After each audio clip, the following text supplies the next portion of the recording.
தமிழ்நாடு வருமான வரித்துறை பிற்படுத்தப்பட்ட ஊழியர் நல உரிமை பேரவை சார்பாக மறைந்த முன்னாள் பிரதமர் சமூக நீதி காவலர் விபி சிங் அவர்களின் 94வது பிறந்தநாள் விழா.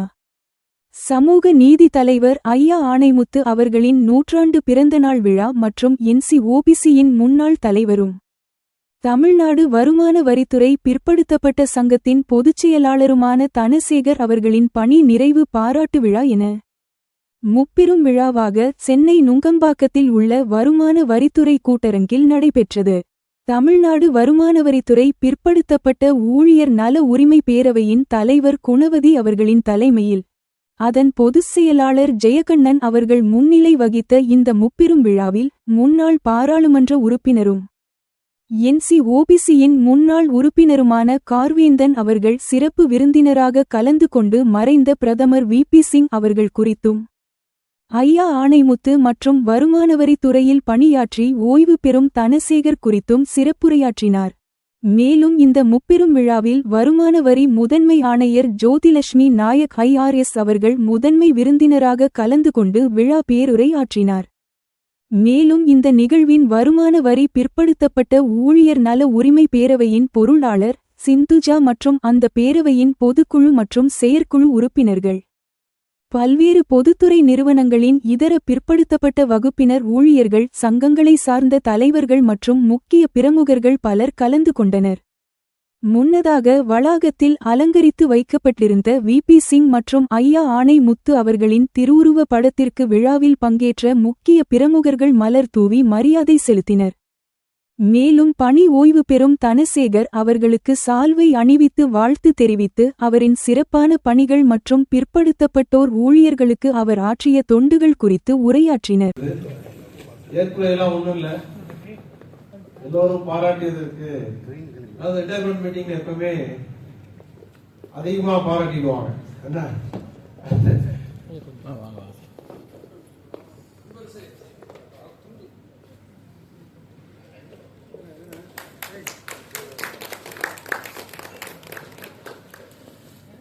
எனது அன்பு நண்பர் PTA ரங்கராஜன் அட்டாமிக் பவர் எனர்ஜியில் தலைவராக இருந்தவர், எங்களுடைய பேரமைப்பிலும் தலைவராக இருந்தவர். ஆகவே சுருக்கமாக என்னுடைய ஏற்புரையை நான் முடிச்சுக்கிறேன். இந்த பிற்படுத்தப்பட்டோர் சங்கத்தை ஆரம்பித்தால் சென்னையிலே எங்களுக்கு அவர் ஆரம்பிச்சாருன்னு தெரியாது. ஆணைமுத்து ஐயாவுடைய நெருங்கிய நண்பர் திரு கலையரசன் அவர்கள் இப்போது அவர் VRS வாங்கிட்டு CA-வா இருந்தார், சார்ட்டர்ட் அக்கௌண்டன்டா போயிட்டாரு.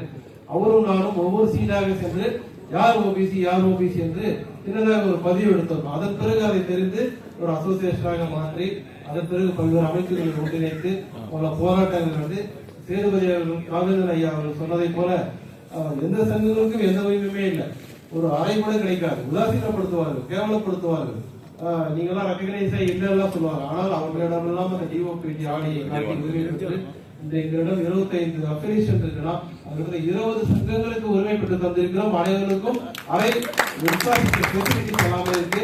அந்த அளவுக்கு தொடர்ந்து ஒவ்வொரு பார்லிமெண்ட் கமிட்டியும் தொடர்ந்து செலுத்தி அதே போல வருமான வரித்துறையில மிகவும் இணக்கமாக என்னோட அன்பு சகோதரர் புகழேந்தி திரு வேணு அவர்கள் அவரோட இணைந்து பயணித்து ஒரு உதாரணமாக இந்த வருமான வரித்துறை OBC சங்கம் செயல்படுத்துகிறது.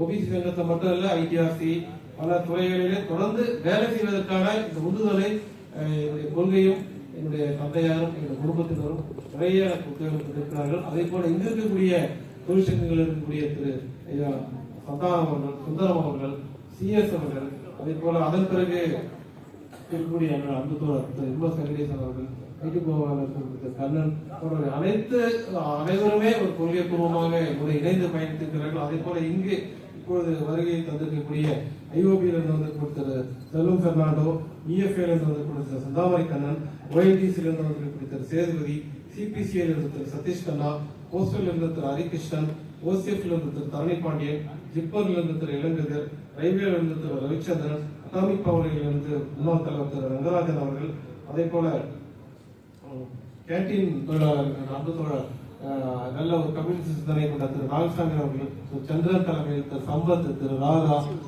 எல்லா தோழர்களுமே தொழிலாளர் தோழர்கள். அதே போல பேரூர் ராணிப்பேட்டையில் இருந்து வந்திருக்கக்கூடிய சுதாகர் பாபு, அதே போல CSIR இருந்து வந்திருக்கக்கூடிய விஞ்ஞானி அறிவியலாளர் திரு வினோத் ஆகிய எல்லா தோழர்களுமே என் மீது அன்பும் மற்றும் பாசம் கொண்டவர்கள்.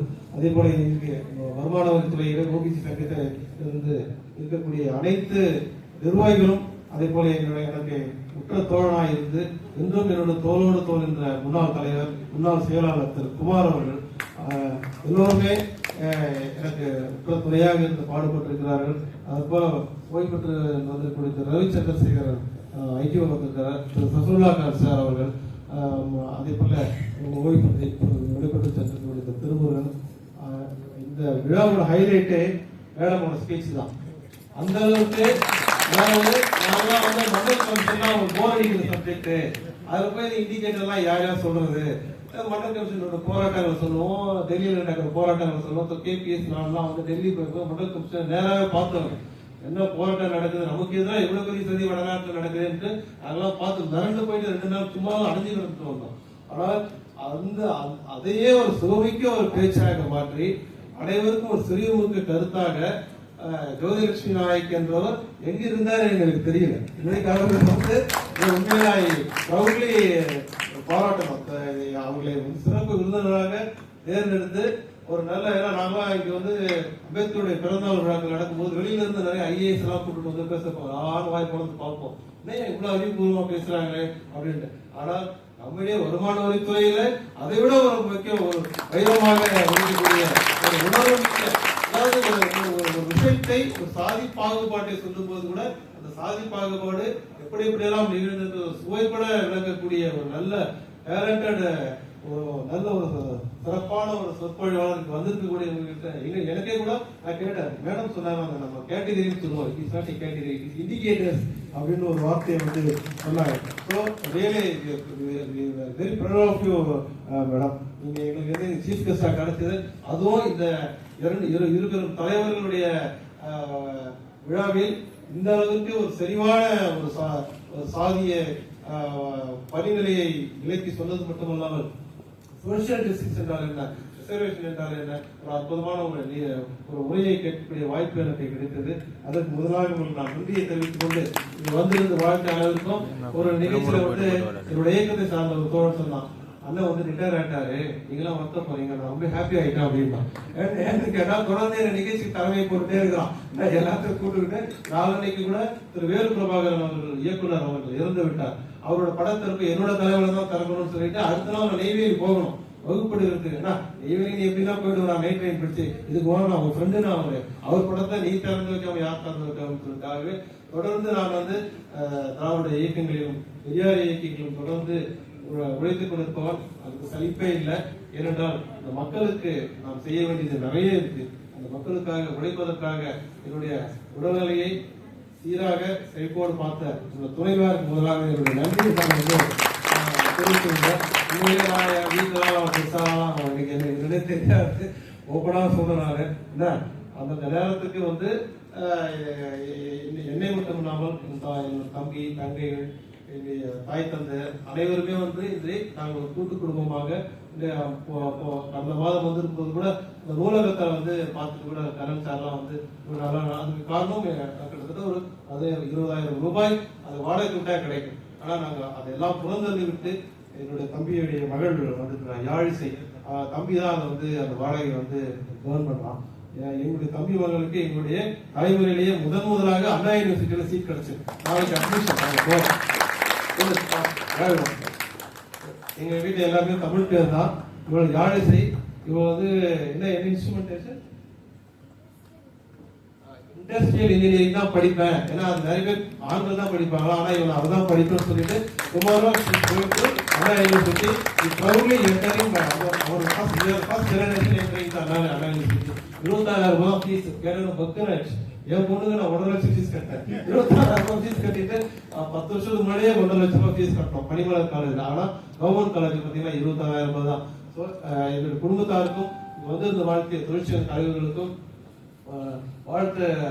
எல்லாம் வெயிட் பண்றீங்க. 3:30 மணிக்கு ஆரம்பிச்ச மணி 5 போய் இவ்வளவு நேரம் பொறுமையாக இருந்த அனைவருக்கும் நன்றி. நான் பெருசாலாம் ஒன்றும் பெரிய வாழ்த்துற அளவுலாம் ஒன்றும் பெருசாலாம் செய்யல.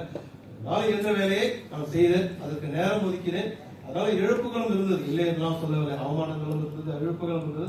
அதை விட there is no pain, there is no gain. அவ்வளவுதான். கஷ்டப்பட்டு தான் ஆகணும். ஒரு நிகழ்ச்சி என்றால் ஒவ்வொரு பிரசவம் தான் ஜெயகன் என்ன சொன்னோம், ஒரு நிகழ்ச்சி என்பது ஒரு பிரசவம். அந்த பிரசவித்து முடிந்த பிறகு ஒரு இனிமையான உணர்வு கிடைக்கும். ஆகவே எல்லாருமே அதுக்காக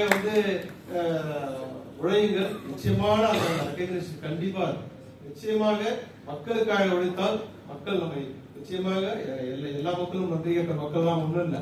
அந்த நேரத்துல கொஞ்சம் குறைகள் வரதான் செய்யும். ஆகவே ஏன் நம்ம தந்தை பெரியார் நினைக்கிறோம், ஏன் விபி சிங் அவர்கள் நினைக்கிறோம், ஏன் அண்ணன் அம்பேத்கர் அவர்கள் நினைக்கிறோம், ஏன் ஐயா ஆணைமுத்து அவர்கள் வறுமை நிலை கடைசி காலகட்டத்தில் கூட சொந்த வீடு கூட இல்லாம ஐயா ஆணைமுத்து மாதிரி ஒரு ஃபைனான்ஸ் ஸ்பீக்கர் நீங்க பார்க்கவே முடியாது இங்கிலீஷ்ல.